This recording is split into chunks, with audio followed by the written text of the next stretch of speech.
48 horas para llegar a un pacto o abrir el estrecho de Hormuz antes de desatar el infierno sobre Irán. Es el nuevo ultimátum contra la República Islámica por parte del presidente de Estados Unidos, Donald Trump, en la guerra que su país e Israel desataron hace ya 5 semanas contra Irán. Pero ¿qué tan en serio se toma el régimen iraní esta nueva amenaza y qué capacidad de respuesta tiene? Lo vemos en instantes. Arrancamos. Estados Unidos e Irán buscan contrarreloj a un piloto de un avión derribado sobre territorio iraní. ¿Cómo puede influir en la estrategia de guerra iraní su posible captura? Lo vemos en breve con un especialista en la región. En otro frente de guerra, el ejército israelí está intensificando los ataques contra la milicia chiita Hezbollah en el sur del Líbano. Este sábado destruyó edificios residenciales en las afueras de la capital libanesa Beirut, alegando que la zona era un bastión de Hezbollah.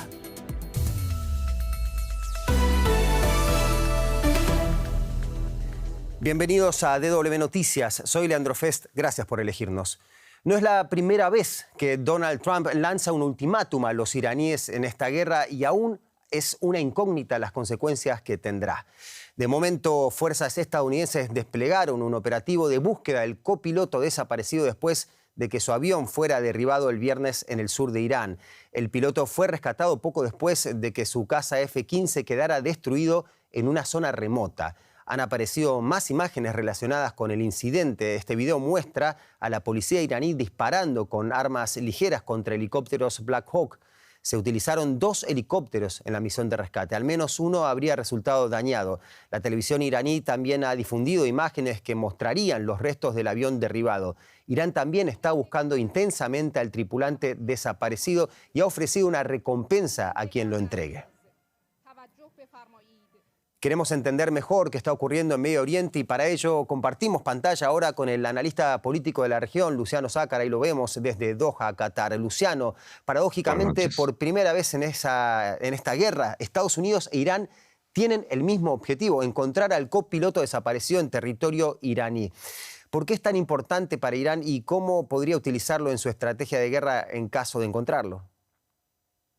Bueno, desde el punto de vista de la propaganda es muy importante para los dos. Por una parte, Estados Unidos tiene que recuperar un piloto para acreditar que no han tenido pérdidas o que si han tenido pérdidas han sido mínimas y que no ha sufrido y que han sido capaces de recuperar a los pilotos derribados. Y por otra parte, Irán evidentemente necesita capturarlo y mostrarlo al resto del mundo para una especie de escarmiento ante el resto del mundo por lo que está haciendo Estados Unidos en suelo iraní. Se supone que va a ser tratado como un prisionero de guerra, pero que evidentemente puede utilizar incluso como una moneda de cambio para exigir determinadas condiciones a la hora de un alto el fuego. Esto podría ser una estrategia que le podría al menos garantizar que Estados Unidos renuncie a algunas de las condiciones de los 15 puntos que le ha impuesto o que le quiere imponer Trump.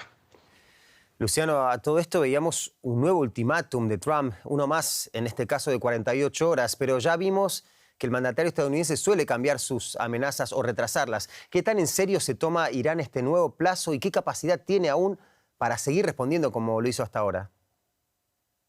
Bueno, después de todos los ultimátums que haya hecho y que ha ido postergando, es muy difícil pensar que Trump esté pensando seriamente en hacer algo más de lo que ha hecho hasta ahora. Hay que reconocer que ha estado atacando infraestructuras civiles, incluso puentes, centrales eléctricas, más de lo que está haciendo ahora. Es muy difícil pensar que lo puede hacer, por lo tanto no es muy creíble lo de desatar un infierno más de lo que ha hecho hasta ahora. Por otra parte, Irán está en una situación ahora relativamente mejor que Estados Unidos al haber derribado este avión, al haber demostrado que sigue teniendo capacidad de respuesta ante los ataques israelíes y estadounidenses y que está llegando ahora más que antes. Las defensas israelíes no están parando todos los misiles como hacían anteriormente y están generando una cerrazón del estrecho de Hormuz que Estados Unidos no ha podido hasta ahora evitar. Por lo tanto, es una situación en la que Irán lo veo muy poco probable que pueda aceptar este ultimátum como algo serio para sentarse a negociar en las condiciones que pretende Trump. Luciano Zácara, desde Doha, muchas gracias, pero no te vayas, que hay más para analizar en breve con vos. Gracias. Y es que un proyectil impactó este sábado cerca de la central nuclear de Bushehr en el suroeste de Irán.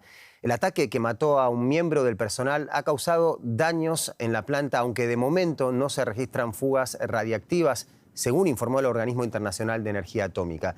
El funcionamiento de la instalación no se ha visto afectado, pero según Teherán es la cuarta vez que esta central sufre ataques en la guerra que libran Estados Unidos e Israel contra Irán.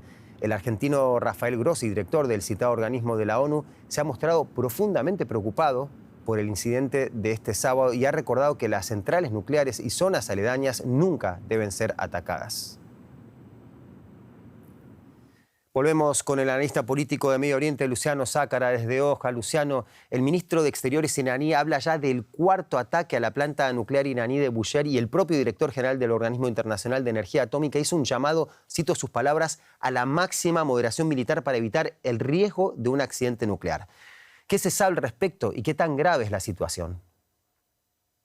La situación de por sí es grave porque atacar una central nuclear ya cruza cualquier línea roja que se pueda establecer en cualquier legislación relacionada con los comportamientos que tienen que tener los estados en una guerra. Un ataque directo al reactor nuclear podría generar otro Chernobyl y ya sabemos qué pasó cuando explotó un reactor nuclear. No solo Irán, sino toda la región se vería contaminada. Aquí en Qatar, en todos los países del Golfo, se está monitoreando la radioactividad en el aire constantemente y está siendo informado porque ya con el cuarto ataque, y si bien es cierto que los informes de la OIEA dicen que todavía por suerte no han sido atacados ni el reactor, pero ha llegado a muy cercano en muchas ocasiones y se están atacando instalaciones que pertenecen a la planta. Por lo tanto, hay o por lo menos una intención clara de generar pánico, generar miedo y que esto sí, por un error de cálculo, puede llegar a afectar el reactor nuclear. Evidentemente, no solo Irán, sino toda la región se vería contaminada y evidentemente estaríamos hablando no de la cerradura del estrecho de Hormuz, sino una situación que afectaría a 6 o 7 países que en gran parte tendrían que ser prácticamente evacuados.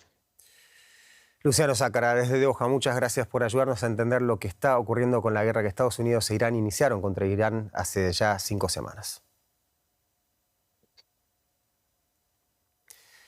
Y tras haber suspendido temporalmente este sábado el cruce fronterizo de Shalam Che con Irán, las autoridades iraquíes han informado que el tránsito ha sido restablecido.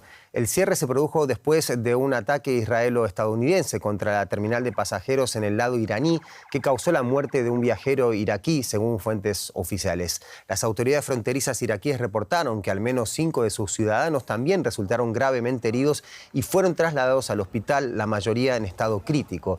El paso al comercio y a los viajeros entre ambos países se encuentra en peligro actual por el conflicto en la región.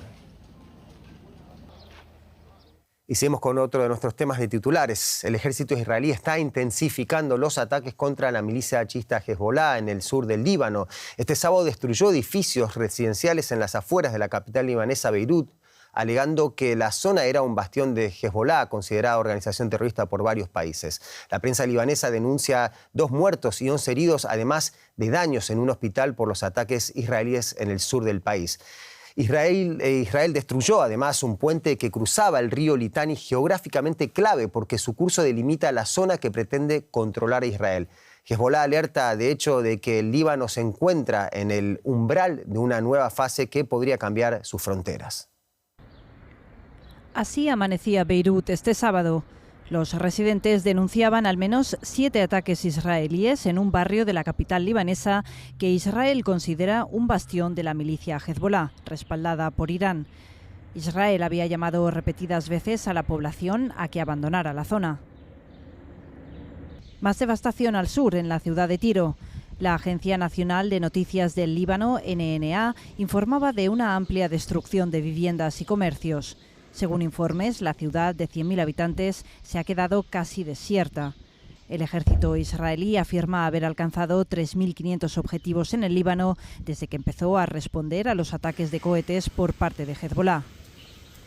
La milicia chiita e Irán han intensificado sus ataques con cohetes y misiles contra Israel.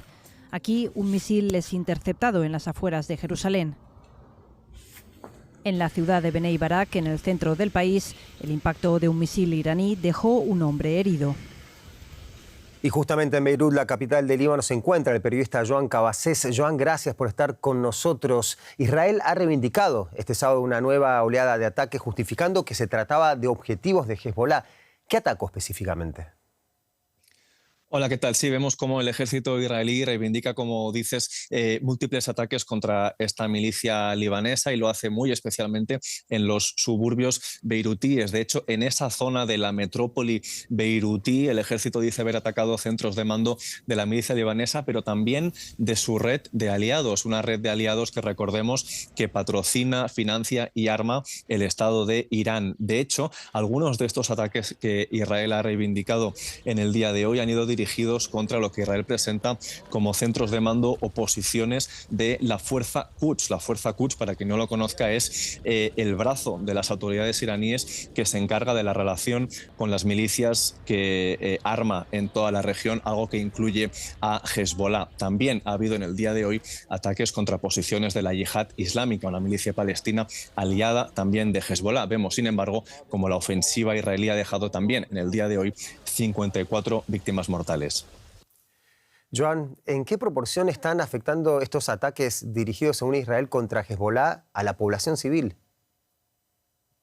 Es una pregunta válida cuando vemos que Israel presenta todos sus ataques como agresiones contra la milicia libanesa Hezbollah, pero vemos sobre el terreno una historia alternativa, y es la de más de 1 millón de personas que han sido desplazadas de manera forzosa, sobre todo desde la parte sur de este país, donde, recordemos, el ejército israelí lucha con Hezbollah para ampliar su ocupación terrestre. Vemos como dentro de este 1 millón de personas desplazadas hay más de 300.000 niños que han tenido que huir de sus casas entre bombardeos, y hay también, según Naciones Unidas, más de 13.000 mujeres que están embarazadas. Se prevé que al menos 1.500 de ellas den a luz durante los próximos 30 días en condiciones muy precarias, mientras se encuentran en refugios públicos donde no tienen espacios privados ni tampoco baños para su uso personal.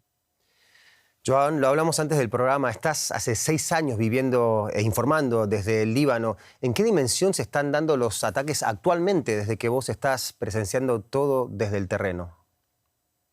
Lo cierto es que comparar las ofensivas se hace difícil porque cada una de ellas tiene sus particularidades. Por ejemplo, la ofensiva de 2024 que Israel lanzó sobre este país en otra guerra anterior contra la milicia libanesa Hezbollah fue muy mortífera. Hay que recordar que durante 2 meses provocó buena parte de las 4.000 víctimas mortales que esa ofensiva causó durante ese año de 2024. Vemos, sin embargo, cómo actualmente la ofensiva israelí se percibe sobre el terreno en Líbano como está extendiendo su alcance. Lo hace llegando a territorios que hasta ahora se percibían como seguros y llegando también o ampliando la lista de objetivos civiles. Hay que recordar que Israel acusa a Hezbollah de estar explotando para fines militares las ambulancias, algo que está haciendo que, por ejemplo, los libaneses sean muy cautos a la hora de conducir por las carreteras públicas. Muchas veces aceleran o frenan cuando ven una ambulancia por miedo a que un ataque pueda caer a su alrededor, o muchas veces también directamente